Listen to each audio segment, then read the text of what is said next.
So, your child has an IEP, and you're trying to figure out how to balance their school day with important outside therapy. It can be a real juggling act, right?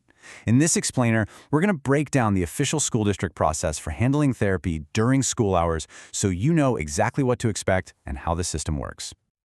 You know, it's a classic dilemma for so many parents. Your child really needs this essential therapy. But guess what? The only appointments you can get are smack dab in the middle of the school day. So do you really have to choose one over the other? It's a tough spot to be in, and we're going to walk through the school's official framework for how to navigate that very decision. All right, here's what we're going to cover. First, we'll talk about the difficult choice you face as a parent. Then, we'll get into the school's core mission and where they're coming from. After that, we'll dive into the all-important ARD meeting, what potential risks they're required to discuss, and finally, how to make it all official with the right paperwork. Okay, first things first. Let's just get this out of the way. Choosing to get outside therapy for your child is a totally valid and respected decision.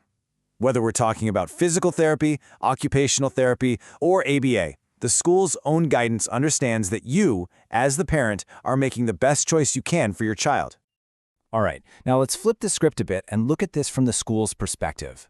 To really get why they have this process, we need to understand their point of view. And it's all rooted in a fundamental legal duty that's built around one key idea. And that key idea is something called FAPE. It stands for Free and Appropriate Public Education. Basically, the school's whole position is that they deliver on their promise of FAPE by providing a full school day, just like they do for every other kid in that grade. That full day is the entire foundation that your child's IEP is built on. And this is why you'll often hear them use this very specific phrase, ready, willing, and able.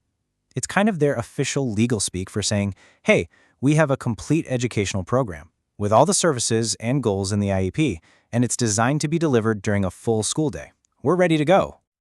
Okay, so what actually happens when you go to the school and say, hey, I need to pull my child out for therapy? Well, that one action kicks off a formal process. It's not optional, and it starts with a required meeting. That meeting is called an ARD meeting, which stands for Admission, Review, and Dismissal. Think of it as the official sit-down for this whole conversation.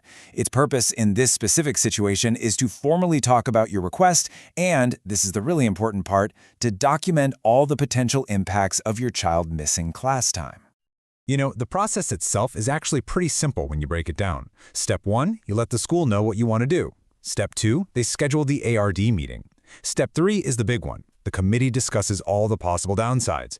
And finally, Step 4, everything that was discussed, including your final decision, gets written down and put in the official record. And this leads us to honestly the most important part of that whole meeting, talking about the potential risks. This isn't the school trying to talk you out of it. They are actually required by their own rules to walk you through the possible negative consequences of your child not being there for the full day.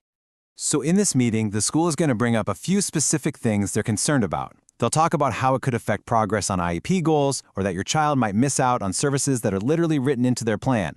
It could even impact whether they qualify for summer school. And of course, there's the chance for learning gaps to form over time, not to mention missing out on the fun stuff like recess, art, music, and other school events. When you put it side by side like this, you can really see the trade-offs, right? A full day means full access, consistency, the whole shebang. Partial attendance opens the door to potential gaps. Now here's a really important one to focus on. Graded work can only be done at school. If your child isn't there, they miss that assignment. This isn't some kind of penalty, it's just the logistical reality of how classrooms have to run.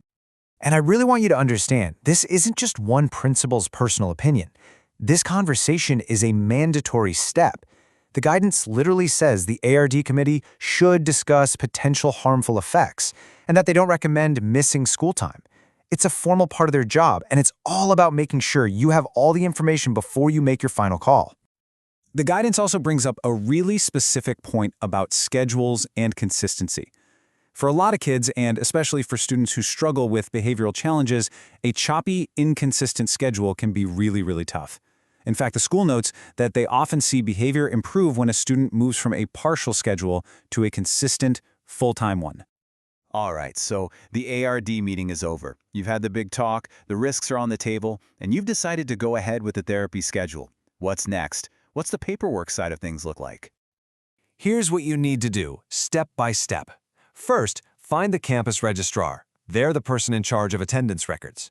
Second, get your documentation in order. You'll need official notes from the doctor or therapist to make sure these absences are coded as excused. And last but not least, remember this one critical rule. For your child to be counted as present for the day, they have to physically be at school for at least part of that day. And there you have it. That's the school's framework for handling this tricky balance. At the end of the day, the final decision is always yours, the parents. This whole process is just designed to make sure it's a fully informed one. So, the real question is, now that you know the playbook, how can you work with your child's ARD team to keep an eye on their progress and get ahead of any of these potential risks together?